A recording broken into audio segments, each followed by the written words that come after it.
Here we go. Live.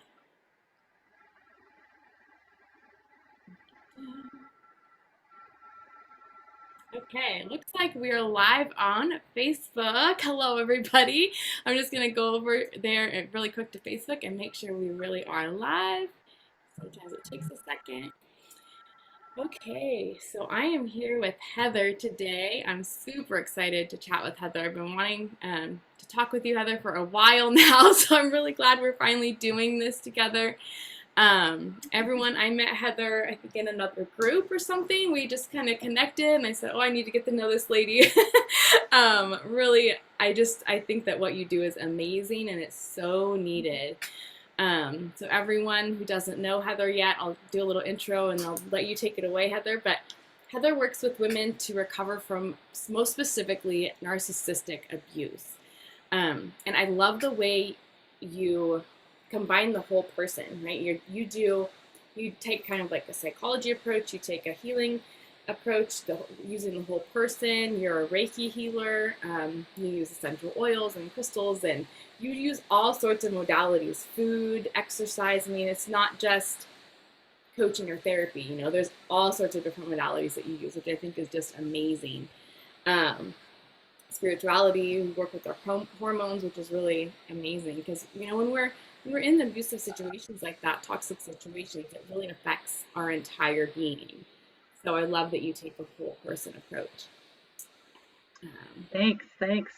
Yes, so I can hear you. You're frozen, but I can hear you. Oh, you can. Okay, I'm like, I don't know. Yeah. Well, that was a beautiful introduction. Thank you very much. Oh, you're welcome. Yeah, take it away. Just tell us a little bit about what do you do? How did you get into this? Well, you outlined exactly what I do. I need perfectly. So we covered that already. But I also am a survivor multiple times over. One of my parents is a narcissist, and it took me a long time to figure out what was going on, and that it was, that there's basically a textbook that these narcissists have. Like they don't know each other, but it's all like they went to Narcissist U.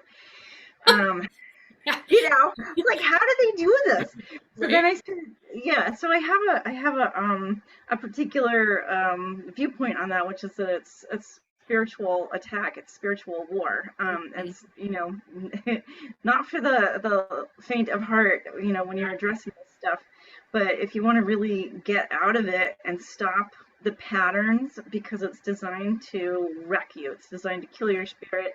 And it's not just about you and let's just say your ex. It's a bigger picture, because who is it that often gets attacked in these situations? Empaths, people who are here to love, to be light in the earth, to be kind and healing and giving. And if you get sidetracked and feel like you've been hit by a freight train and you're like, where did that come from? Like, how are you supposed to do anything when you if you have adrenal fatigue, or you have no confidence left because you're like, what the fuck did I do wrong? Right. Yeah. But the truth is, you didn't do anything wrong. I'm sorry, I don't know if you can hear that. That's my dog. Oh. Yeah. So yes, I have it's not even a multi-pronged approach, but to healing, but it's all those different layers and tools that you're talking about. And part of the reason I like them is because when you've been wrecked by something, you need, some days you need one thing, some days you need another thing, and a lot of times you just need something that you can just hold, like a crystal, or sprinkle like some essential oils, or something that you don't really have to do anything. Yeah. It's simple, it's gentle, it's not re-traumatizing. Sorry, that's the other phone and it's in the other room, so I can't do anything about it. I'm like, how's the hail out there? How's there hail coming through your window? You're okay. So, but yeah, it's you and I have an interesting kind of like crossover, because a key component to narcissistic abuse is basically just trashing your self-confidence, pulling the rug out from underneath you. And that is like, there may be varying steps that lead up to that, but that's like that's the goal. Mm-hmm. of the narcissist, whether they're aware of it or not, because some of them are and some of them aren't. Yeah. Um, and from my perspective, I really don't care if somebody's a certain, a covert narcissist or a whatever narcissist. There's a bunch of different categories, but the only part that's really important is this person a narcissist, and have they abused you, and have they hurt you? Are you hurt? And Mm-hmm. I think I know you have, I think you said you have a question that came in from somebody. I want to make sure we get the time to address that. But I think another thing that you were asking me earlier about was, how do you know if you're being abused? Yeah, And that was actually the question. oh, is it? Oh, okay. What are the signs of being caught in the situation of being abused by a narcissist, and how do you detach and rebuild your life? So that's exactly what we're talking about today. So, Okay. yeah. Yeah, 'cause I have some resources on my website, which is peacockandpaisley.com. So there's like a checklist to see if the person that you are with or were with, is likely a narcissist. Perfect. And then also on my website and then on my YouTube channel, I have some free videos for healing tips. So there's meditations and things like that, but there's also two really long ones that are about 45 minutes long. They're both about how to get out of a narcissistic relationship. Mm-hmm. Okay. One is specifically about something called gaslighting, which is a typical tool that narcissists use. And so that's one way you can tell if you have been, in a relationship with a narcissist. A shorthand way of describing it is they will try to fuck with your head and make you feel like you're the one that's crazy and you're doing things that are wrong. Right. An even simpler way, if you back it up a little bit more from that, an even simpler way to recognize it and understand it is, are they accusing you of things that you would never ever do? And one of those typical things is cheating. Mm-hmm. Narcissists usually are cheaters themselves, but they may or may not be very good at hiding it, but they are almost always cheaters. They're addicts because they can't access joy the same way that we do independently, just within ourselves. It's between us and the divine, whatever you want to call God or the divine, or all, whatever names you use for it. Yeah. It's, if you're a healthy person, you have an inbuilt ability to access joy and energy, positive life force energy.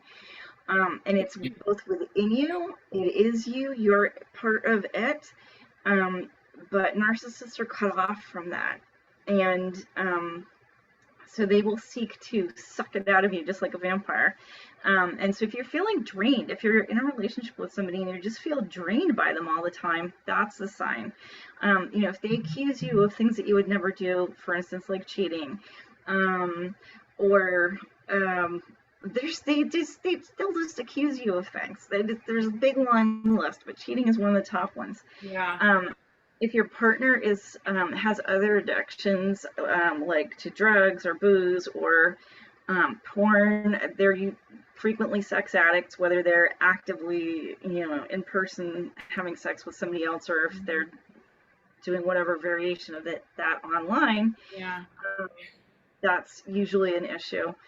And then there's a wide variety of other things. But if you're sitting here today watching this and going, I don't know. If you feel disquiet within your spirit, within your personal being, if you're not feeling like you have well-being, or that somehow it's being leaked away or taken, just be done. It's easier said than you can't always just snap your fingers and get out of it. But that's, and there are steps that if you're deep into the relationship, and then there are a lot of steps you may need to take to get out as soon as you can. But one of the big keys is, don't let them know that and don't let them know that you're changing.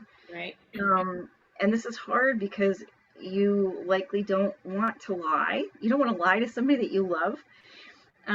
But you need to get out, and you can love them from a distance, but you don't have to love them in person. Yeah. I want to back up for just a second, kind of dig a little bit deeper into what are the signs, because I know a lot of women who have been in that situation where they're like, I just feel crazy all the time. He makes me feel like I'm crazy, or he acts like I'm wrong, or I'm doing this, or I'm insane. And then they feel like they're totally crazy, and they don't leave because they think they're the ones that are doing something wrong and they're crazy and they need that person, right? They make them feel like they need me, so they stay, and continue to feel crazy. Yeah. Okay. So there's a big tip off. If your interaction with somebody who, regardless of what your relationship is, if that's your lover, your partner, a parent, a coworker, your boss, God forbid, but this, they're everywhere. Don't put up with it. Yeah. So the term gaslighting actually came from a movie called Gaslight. And back in the olden days, before electric light bulbs, they had gas in, like you would have to your kitchen stove. They actually had it going to sort of like candles on the wall, like, candelabras, chandeliers. And this guy intentionally drove his wife crazy by that was part of it, turning the lights up and down. He wanted to get her committed to an insane asylum so that I have never actually even watched the whole movie because I just, but it's because it's illuminating though, pun intended. But it's, they do it on purpose. Yeah. And it's like it's not about whether the abuser is really smart or whether they're dumb, but they really do have an uncanny ability to hone in on your weaknesses. They will specifically, the ones that are doing it on purpose, will hone in on your weaknesses from very early on. They groom you just like pedophiles groom children. They will ask you questions. They want to know, like, your deepest, darkest secrets. They want to know what hurts you the most. And they will talk with you about the stuff in the beginning as if they're trying to be supportive, but they'll never share back, really. So that's a sign. So, like, if you're sitting here going, I don't know, rewind in your head and say, what were some of our first dates like, for instance? What were some of our first conversations? When did I first open up and really share?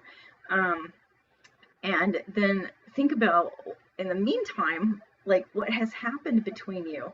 And, is this person using, the fact that maybe you didn't feel loved in your childhood to get you to always be turning yourself inside out to make sure that they feel loved? Yeah.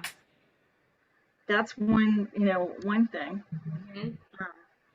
Yeah, there's so many different signs. But yeah, if you feel crazy, if you feel like you're not being yourself, like you've lost your light, your spark, your purpose, all those things, like you don't feel normal anymore. You feel like something's missing.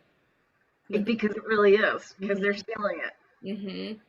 Yeah, all those words that we use, like, oh, I jumped out of my skin, or they're just not feeling like themselves, or they don't, they seem like a different person. All these things are actually really accurate. So spiritually speaking, they're really, really, really accurate. Yeah.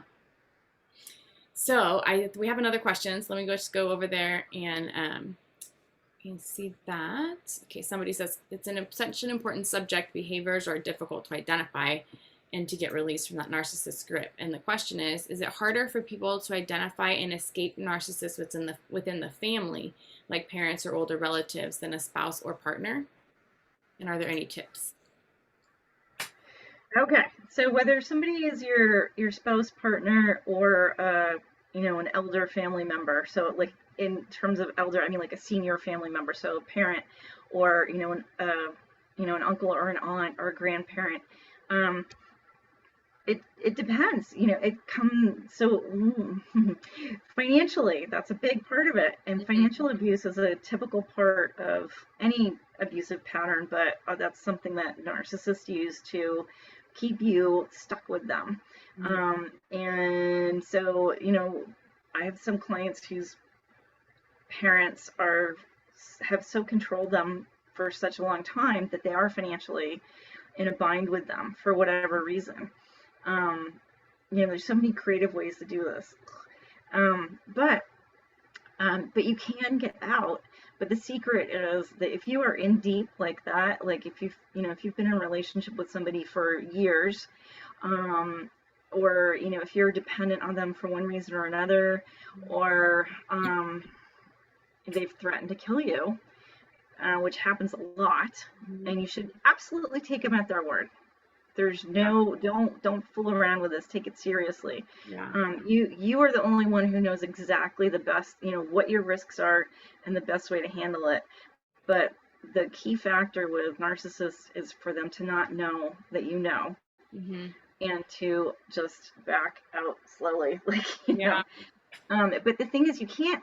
Okay, so that's not the best explanation. That may be how you need to do it, sort of on the inside, but you need to do all of this before they realize that you're doing it. So you need to change your bank accounts. You need to make sure you have credit cards that you can use that they don't know about and they don't have access to. You need to be talking. You need to have your own cell phone. You need to clean your computer. But the problem is that they've already gotten into your computer, or they have a tracker on your car. If you mess with that, then they know that you know. So you have to know what you're up against, and then strategize around it. Yeah. So there's a lot of things you need to do, and it's not just about, some people who've never been in these situations will tell you, oh, just call the national helpline. Oh, there's domestic abuse shelters. That's all taken care of. Because first of all, those are easy to find. They will tell you that they're like underground or whatever. But if you can Google it and find it, so can anybody else. Right. And a lot of times, the people that are manning those phones when you call are volunteers, and they may be well-intentioned, nice people, but they don't necessarily really know what they're talking about. People gave me links that I already had. Like, this is not helping me at all. Right. Yeah. And I'm like, what a waste of time. And if you have pets or kids, then it makes it triply harder to get some kind of immediate help.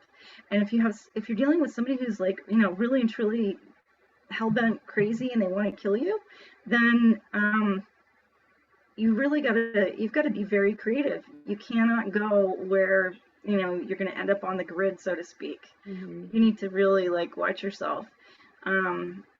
So I fully support anybody who's going through this. I want you to know that you're not crazy. You're dealing with something that is incredibly difficult. But if you can do this, life is so much better on the other side. But you've got to be very careful.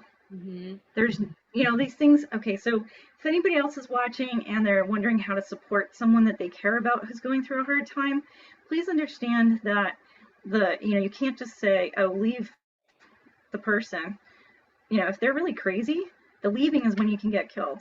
That's the most common time for women to be murdered, is when they leave an abusive partner. The second most common time is when you go for legal whatevers, whether you're trying to get, a protection order, or you're going through a divorce, any of the in-person stuff where, they know where you're going to be, getting in and out of the courthouse, everything. It's bad. Yeah. So what are some tips for them to be able to, what if it is a family member, for example, and it's just, you feel like you need to stick with them because they're, like an elder, and you don't want to break that relationship?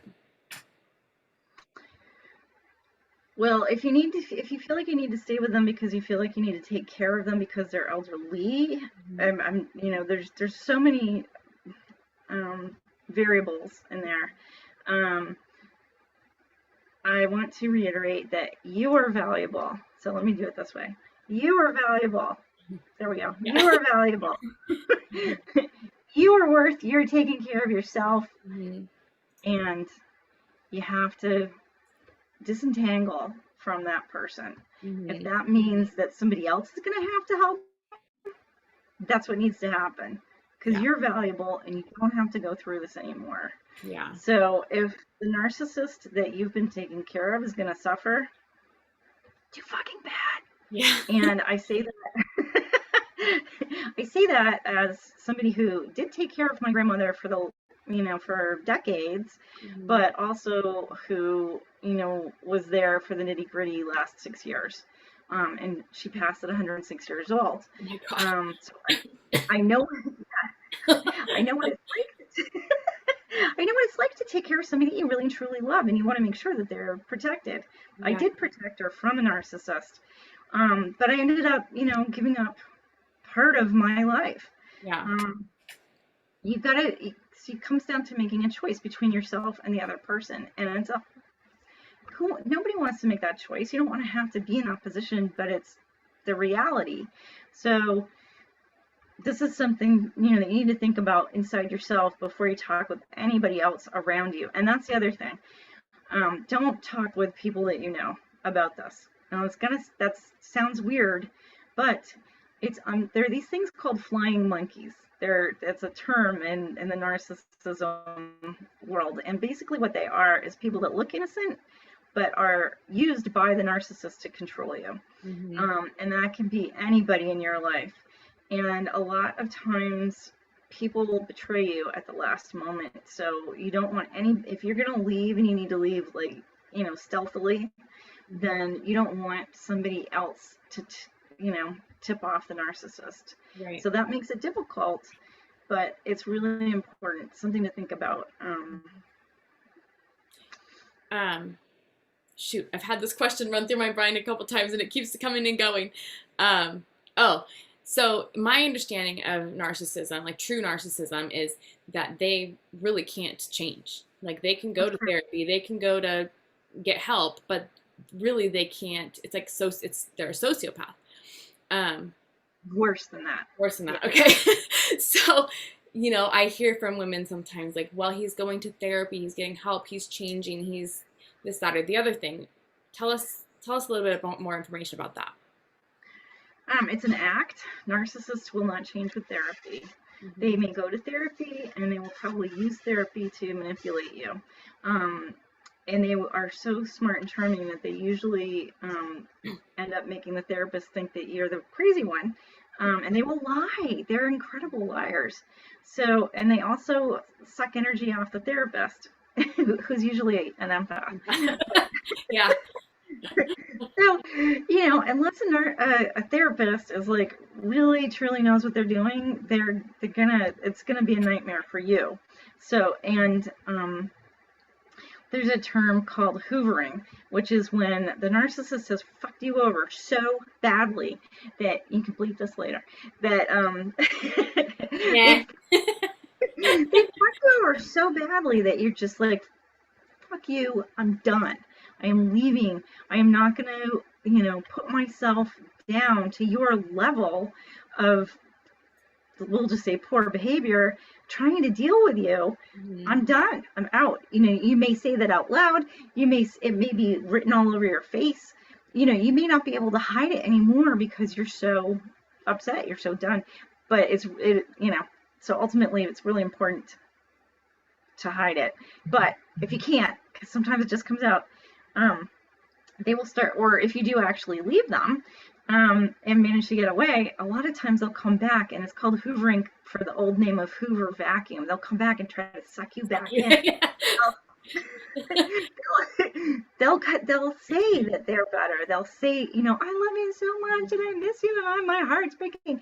And if you're an empath, you can feel them. And honestly, I think a lot of times narcissists really do feel heartbroken. Mm-hmm. The ones that are able to still feel things, I think they do feel that, but they can't do it for very long. They can't be good to you for very long. Yeah. They're so manipulated, from my perspective, by other spiritual beings, which some people call demons, Mm-hmm. that those demons are running them like a puppet.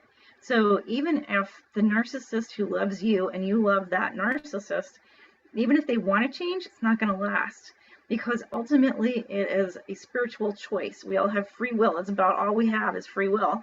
And the narcissist continually chooses to be evil, to be aligned with evil, and to be helped by it. They think they're being helped by it, but they're actually being deceived by it, and the evil is using them as a pawn to attack and destroy the lives of other people. Mm-hmm. So, so the key thing with a narcissist going to therapy is it's an act.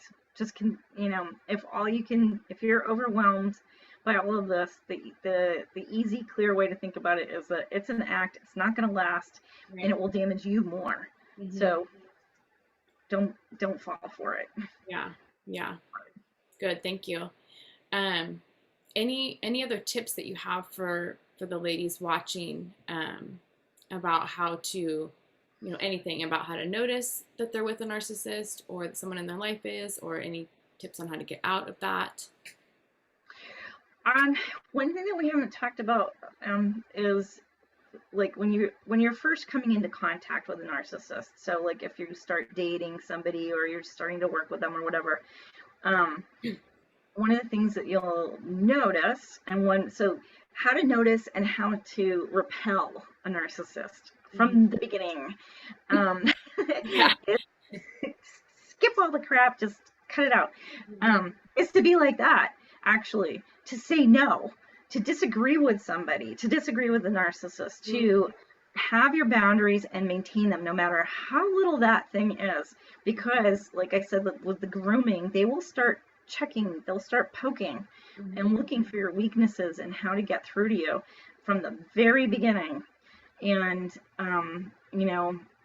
if somebody is late to a date with you, if they're not in touch with you, if they haven't texted you, have a cutoff time. I would suggest 10 minutes.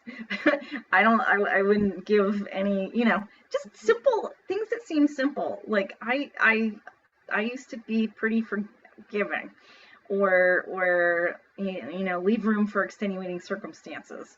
Now I look at forgiveness as like how to disengage from a spiritual attack, as opposed to, I was taught to forgive and forget growing up, but it wasn't that convenient since the people that were teaching me that were abusive. But so it took me a really, really, really long time to come to an understanding of forgiveness that's healthy. But so one of the ways to recognize a narcissist is that they will push your boundaries, and they'll run the other direction if you say no and put your foot down. Yeah. I'm just thinking of someone I went on one date with, and it felt weird to begin with, like the way that he was behaving and things that he was saying. And one of the things was the time that we were meeting for dinner, and it was like 6-ish or something. And I'm like, what is this ish business? Am I going to be waiting for 20 minutes? Am I, and then he ended up being 30 minutes early. And it was just like this whole weird, one date was enough. That's you touched right on the most important part. The most important thing is follow your intuition, follow your gut, listen to your inner self. Even if it seems stupid, it doesn't matter if it's stupid. Your intuition, your gut, your connection with the divine will tell you things that you couldn't possibly know factually. So listen to it, because it's going to keep you out of trouble. Yes, it was really, he brought like a dozen roses or something they gave me afterwards, and it was very strange. Yeah, he gave it to me after. It's very strange. Was he planning to fuck up? Is that what it was? I don't know. But I was like, I have these flowers just in case. Right. I told him I didn't want to, it wasn't going to work. And then I ran into him another time, and he would not even talk to me. I was like, hi. He was just. So yeah, my intuition has been confirmed. Oh my gosh. That sounds like, good for you. Yeah, good for you. Anyways, I know you have a lot of awesome stuff on your website and ways to work with you. Can you tell us how they can get a hold of you if they want to talk to you more? Yeah, DM me on Facebook. You're welcome to. And I also have a contact form on my website, which is peacockandpaisley.com. And then I'm on a bunch of different social media platforms. But I'm open and accessible. However, If you are currently in a dangerous situation, I will be really careful about how I talk with you, because it puts me at risk too. Mm. Usually partners have access to, usually the abuser has access to your phone, or your computer. So when we're connecting, when you're looking for information, be careful. I want you to live. I want you to be healthy and happy. If you're at the point where you've gotten out and you're really ready to heal, I would be so happy to talk with you. Yes, I have like I have a coaching program that's like a year long. I have a course that's financially a little bit of a smaller bite. And then I have little chunks of that course that I'm starting to make available, so that you can start with little pieces. And I hold on one second. Let me figure out which. So do you know what mudras are? They're Yeah, like the yeah. The that yoga one. things. This is the one for courage, and I just Oh, wanted to share that with you. okay. Yeah, so I actually have a course for mudras, and Oh, nice. yeah, so those are little things that you can do without anybody noticing. And here's another one. This is called the Hakini Mudra. And if you do this and cross your ankles at the same time, and even if all you can do is put your index and your thumb fingers together, that's the most important part. It seals your energy field. So if you want to understand if somebody's trying to manipulate your emotions, which is completely possible to do spiritually, don't, it's true, it's real. Try this and you'll see. Just experiment. If you're feeling crappy and you don't know where that's coming from, do that. So, because it can make you feel like it's your own emotion, but really it's spiritual attack. So seal it out, and then decide what you need to do in order to either get yourself out of that situation or heal from it. But I'm here, Yeah. and I'd love to talk with you. Yeah, so I invite you to put your links in under the video so that they can find you easily. And I tagged your it's Peacock and Paisley, right? Yep. Did I say it the right way? So I tagged that also in the event and everything like that. So you guys can reach out to her. And you said you have a YouTube channel and a checklist on your website for, is it like a narcissist? Yeah, there's am I with a narcissist checklist? And then there's also where should I start with my healing, like quiz that you can do, and that will give you a general area to start with. But usually one of the biggest things is your power center. Yeah. Yeah. And we lose that when we're in those types of, relationships too. And I think telling everyone too, like you were saying a minute ago, is that intuition, is that gut feeling. Sometimes I get that gut feeling because I'm single, so I'm like looking, and sometimes I get that weird gut feeling where I'm like, something's wrong about this, and I don't know what it is, but something's not sitting with me right. Yay, your intuition. That's awesome that your intuition is working. I'm Yeah. glad. Yeah, and it's also You're looking at working like as empaths, am I feeling really exhausted? Am I feeling drained when I'm around that person or after I'm around that person? Like there's these little signs that you can use to tell you, I've noticed certain people that when I'm around them, I'm like, oh my God, that was so exhausting. I need to take a nap, or whatever. And it's not necessarily that they're a narcissist, but that the energy of that person is a little draining. So it's paying attention to your own intuition and your own energy too, to see like who do I get around and start feeling kind of negative or exhausted or drained. Yes. Yes. Yeah. Yep. Awesome. Well, this was so good. I'm so happy that you came on to chat with me today, and I'm sure some of the ladies will be reaching out to you. Maybe we can do this again sometime too. We can get a little deeper into some stuff. Sure. Awesome. And I look forward to talking with you in my group too. Yes, I will be talking with Heather next week. So very exciting. Awesome. Heather. Well, thank you so much for joining us. We've got a few comments in the group, so we'll make sure to go over there and connect with everyone and put your links in as well. Thanks, Erin. Thanks, everybody. Peace. Thanks, everybody. Thanks for being here.